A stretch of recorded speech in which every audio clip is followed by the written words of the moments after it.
Hello বন্ধুরা, welcome to our channel Shitanj blog. এই ব্লগে তোমাদের সবাইকে অনেক অনেক স্বাগত। এখন বাজে সকাল 6টা, আর দেখো সূর্যটা কত দূর উঠে গেছে। আর আমাদের পাশের জমিগুলো দেখো ধান বোনা হয়ে গেছে। সেদিন দেখছিলে না, নাঙল দিচ্ছিল। আর এইখানে চিকু আর চিকুর পাপা ফুল তুলছে। কেন বলো তো? আজকে আমরা যাচ্ছি জামালপুরে বাবা বুড়োরাজের মন্দিরে একটু পুজো দিতে। জানো তো, চিকুকে আজকে ডাকতে হয়নি। চিকু আজকে সকাল সকালই ঘুম থেকে উঠে পড়েছে।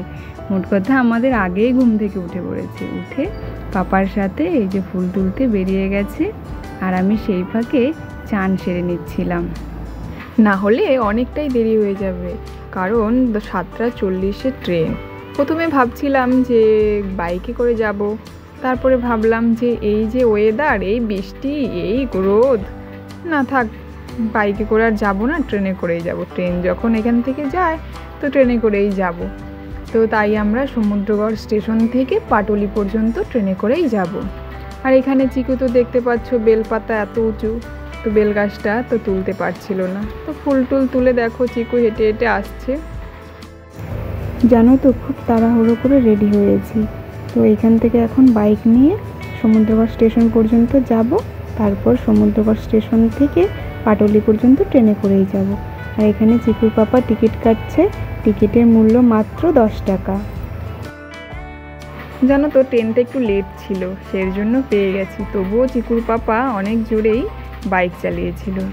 তো স্টেশনে দেখো চিকু হাঁটাহাঁটি করছে। চিকুকে তো এত সকাল সকাল কিছুই খাইয়ে নিয়ে আসিনি, তো আর এত সকালেও খেতেও চাইতো না। সেই জন্য এখানে একটু খাওয়াচ্ছিলাম। একটু দিলকুশ ছিল ঘরে, ওই দিলকুশটা নিয়ে এসেছিলাম। তো দেখো ট্রেন আমাদের ঢুকছে, তো বেশিক্ষণ দাঁড়াতে হয়নি, কিছুক্ষণের মধ্যেই ট্রেন চলে এসছে। যখনই দেখছি ট্রেন ঢুকছে, আর চিকু তো আনন্দে লাফাচ্ছিল, তো বলছিল মা ট্রেন আসছে দেখো। তো দেখো বেশ ফাঁকাই মনে হচ্ছে। তো তারপরে আমরা ট্রেনে উঠে পড়েছি, সিটও পেয়ে গেছি, ট্রেনটা ফাঁকাই ছিল।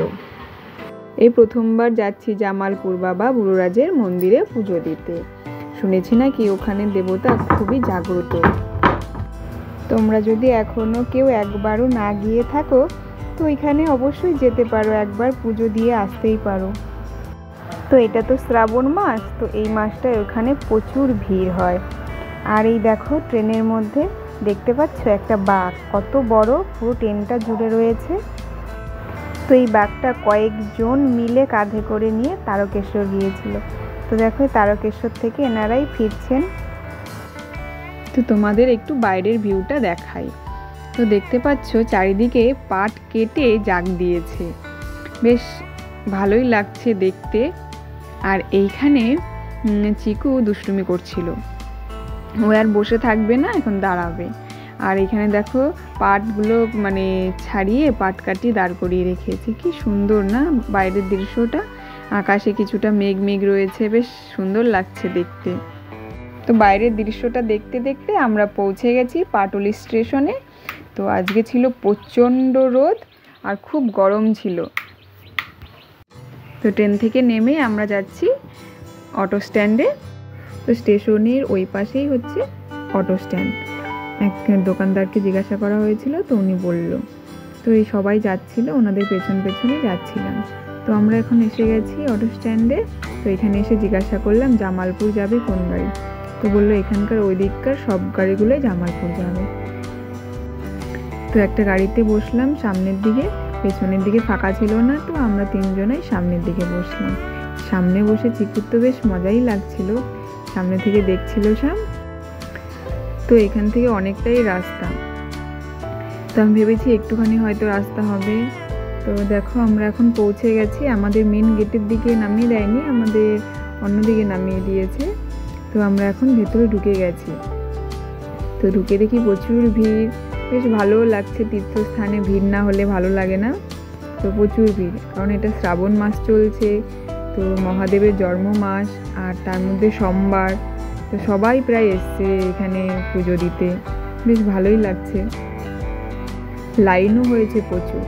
তো চিকুর পাপাকে বলছি, লাইন দেখে তো মনে হচ্ছে আজকে পুজো দিতে দিতে অনেকটাই দেরি হয়ে যাবে। তো চিকুর পাপা বলছে তাহলে আমার সাথে আসো, তো দেখি কতটা লাইন আছে। তো সেই জন্য যাচ্ছি। তো দেখো এদিক দিয়ে কত দোকান বসেছে, সব প্রসাদের দোকান। বেশ এখানে মেলাও তো চলছে, তাই মেলার জিনিসপত্রগুলোও দেখো বসেছে। এখানে শ্রাবণ মাস জুড়েই এখানে মেলাটা থাকবে। তো লাইনটা যেতে যেতে মেন গেট পর্যন্ত চলে গেছে। এটা হচ্ছে মেন গেট। জানো তো আমি ভাবছিলাম যে আজকে পুজো দিতে দিতে কত না দেরি হয়ে যাবে, কারণ এতটা ভিড়, এই ভিড়টা পুরো মানে শেষ হতে অনেকটাই টাইম লাগবে। কিন্তু জানো মানে মিনিটের মধ্যেই শেষ হয়ে গিয়েছিল। তো যাই হোক, আমরা এখন একটা দোকানের সামনে বসবো। তো বসে একটা জায়গা করা ছিল, তো সেখানে ভাবলাম তাহলে একটু বসে তারপরে প্রসাদ নিয়ে তারপরে পুজো দিতে যাব। তো মন্দিরটা তো ভেতরের দিকে আর এটা বাইরের দিকে, পুরো একটা মাঠ আছে, সেই মাঠের মধ্যেই মেলাটা বসেছে। এখন আমরা এখানে একটু পুকুরে গঙ্গা ছিটিয়ে নিচ্ছি, হাত মুখ ধুয়ে নিচ্ছি, কারণ বাড়ি থেকে তো আমরা স্নান সেরে এসেছিলাম, তাই আর স্নান করিনি। তো এখানে যারা যারা স্নান করে আসেনি তারা আবার স্নান করছে। তো এখন আমরা এই প্রসাদগুলো নিয়ে তো মন্দিরের দিকে যাব।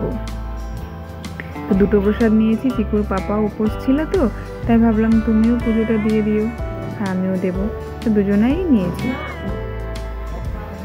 যেখান থেকে প্রসাদটা নিলাম সেখানে দোকানদারটা বলে দিল যে এত বড় লাইনে তোমাদের দাঁড়াতে হবে না, তোমরা সাইড দিয়ে চলে যাও, দেখবে পুজো দিয়ে আসতে পারবে। তো তোমার কথা মতো সাইড দিয়ে গিয়েই চলে এসেছি মন্দিরের এখানে। পুজো টুজো সেরে তারপর এখানে মোমবাতি আর ধূপকাঠি ধরিয়ে দিলাম। তারপরে দেখো সবাই ওখানে কি করছে বলো তো, মানে যার যেটা মনের ইচ্ছা সেটাই করে ওখানে ঢিল বাঁধছে। তো চিকুর পাপা বলছে তাহলে তুমিও একটা বাঁধো, তোমার যেটা মনের ইচ্ছা। সেই ভেবে আমিও একটা বেঁধে দিলাম। তো গাছটা দেখো পুরোটাই ঢিলে ভরে গেছে। যাই হোক, সবার যেন মনের ইচ্ছা পূর্ণ হয়, ভগবানের কাছে এটাই বলবো। সবাই তো আসে, তার যেন মনের বাসনা সব পূর্ণ হয়, ঠাকুর যেন সবার মনের বাসনা পূর্ণ করে। তো এই সাইডে না একটু মানে কথা কাটাকাটি হচ্ছিল, ঝামেলা হচ্ছিল। তারপরে আমরা ওইখান থেকে বেরিয়ে পড়েছিলাম। তো বেরিয়েই আমরা একটা দোকানে এসেছিলাম, ওখান থেকে পরোটা খেয়েছি। চিকু বলে খাবো না, তো সেই জন্য ওকে আবার ভাত খাওয়াতে নিয়ে আসলাম। ও ভাত ছাড়া কিছুই খেতে চায় না। তো খাওয়া তো খাইনি, একটুখানি মুখে দিয়েছে, হয়ে গেছে ওর খাওয়া। তারপরে চিকুর পাপা খেয়ে নিয়েছিল, আমি খাইনি, আমার পেটটা ভরা ছিল। তো খাওয়া দাওয়া সেরে আবার চলে এসেছি ভেতরের দিকটা মেলাটা ঘুরতে। তো বাড়ি যাওয়ার জন্য ট্রেন যেটা ছিল 11:30, সেটা ক্যান্সেল ছিল। তো কি করব ভাবছিলাম যে কিভাবে যাব, তারপরে 1:30টায় ট্রেন আছে। তো ভাবলাম অনেকটাই দেরি হয়ে যাবে, 1:30টায় ট্রেন। তো সেই জন্য চিকুর পাপাকে বললাম দেখো তো বাস যায় নাকি। তো একটা দোকানদারকে জিজ্ঞাসা করলো, যে বললো হ্যাঁ বাস যায় তোমার 11:50 নাগাদে। তো তারপরে ভাবলাম তাহলে এখনও টাইম আছে, আধা ঘন্টার মতো টাইম আছে। তো তার জন্য একটু মেলাটা ঘুরছিলাম। আর এখানে চিকু বলছিল সেই যে বাবলসগুলো সেগুলো কিনবে, তো সেই জন্য দোকানে আসলাম। তো ওকে একটা ওই বাবলস যে ওগুলো কিনে দিলাম। তো দেখো চিকু ওই গ্রিন কালারটা নেবে বলছিল, ওখানে বেশি একটা ছিল না, পার্পল ছিল, গ্রিন ছিল, তো বলছে আমি গ্রিন কালারটাই নেব। তারপর চিকুকে বললাম যে চিকু আর কিছু নেবে তুমি? বলে না না আমি আর কিছু নেব না। তো কদিন পরে তো আমাদের ওখানেও ঝুলন হচ্ছে, ওখানেও এরকম মেলা বসবে। তখন ভাবলাম ঠিক আছে, এত দূর থেকে বয়ে নিয়ে যাব, তো ওইখানেও বসবে যখন, তাহলে ওখান থেকে যা নেবে ওখান থেকেই কিনে দেব। তো সেজন্য এখান থেকে আর কিনলাম না, চিকুও নিতে চাইলো না কিছু। তো আমি ভাবলাম আমিও আর কিছু নেব না, কিছু কসমেটিক নিতে চাইছিলাম, ভাবলাম না থাক, এখান থেকে আর বয়ে বয়ে নিয়ে যাব, তার থেকে ওইখানে গিয়েই নিয়ে নেব। এদিকে দেখো ফলের দোকানও বসেছে, আমরা একটু ঘুরে ঘুরে সব দেখছিলাম কি কোথায় কি বসেছে। তো তারপরে এখন আমরা একটু বাড়ির দিকে রওনা দেব। তো যাওয়ার পথে দেখি একটা মহিলা অনেকগুলো ক্লিপ আর কানের দুল নিয়ে এখানে দাঁড়িয়ে আছে। তো সবাই দেখছিল, আমি ভাবলাম একটু দেখে আসি কেমন কানেরগুলো। তো আমি তো খুব একটা বড় বড় কানের পরি না, তাই আর নিলাম না। দাম মাত্র 40 টাকা করেছিল, ভালোই ছিল দেখতে। তো আমরা এখন একটা জায়গায় বসে আছি, বাসের জন্য অপেক্ষা করছিলাম। আর চিকুই বাবলসগুলো গোলাচ্ছিল, বেশ মজা পড়ছিল। আর দেখো ধরতে যাচ্ছিল এগুলোকে। তো দেখো রাস্তা দিয়ে যাচ্ছে সব ঢাকঢোল পিটিয়ে। তো অনেকে অনেক রকম মানত করে, হয়তো এনার মানতটা মানে পূর্ণ হয়েছে, সেজন্যই যাচ্ছে। দেখো দুটো ভেড়া নিয়ে যাচ্ছে। শুনেছি এখানে যে যেরকম মানত করে সেটা পূর্ণ হয়। তো বেশ ভালোই মানে জাগ্রত মন্দির এটা। তো আমাদের বাসের টাইম হয়ে গেছে, এখন আমরা এসছি। বাস কোনটা যাবে সেটা একটা টোটোওয়ালাকে জিজ্ঞাসা করছিলাম। তো বললো আমি তো বলতে পারবো না। তো অনেকক্ষণ হাঁটাহাঁটি করার পর দেখি একটা বাস দাঁড়িয়ে আছে, ওটা চিত্রগ্রীব বাস। ওটা যাবে হচ্ছে কৃষ্ণনগর লাইনে, তো নবদ্বীপ রেলগেট হয়ে যাবে। তো ভাবলাম নবদ্বীপ রেলগেটে ওইখানে নেমে পড়বো, তারপরে ওইখান থেকে কোনো বাস ধরে বাড়ি চলে যাব। তো আমরা এখানে উঠে পড়েছি। তো আমরা বাসে উঠে পড়েছি। আর চিকু এখানে দাঁড়িয়ে দাঁড়িয়ে হাওয়া খাচ্ছিল, প্রচণ্ড হাওয়া দিচ্ছিল, বেশ ঠান্ডা লাগছিল। তো কিছুক্ষণ পর চিকু ঘুমিয়ে গেছিলো। দেখো তোমরা দেখতে পাবে চিকু ঘুমিয়ে গেছে।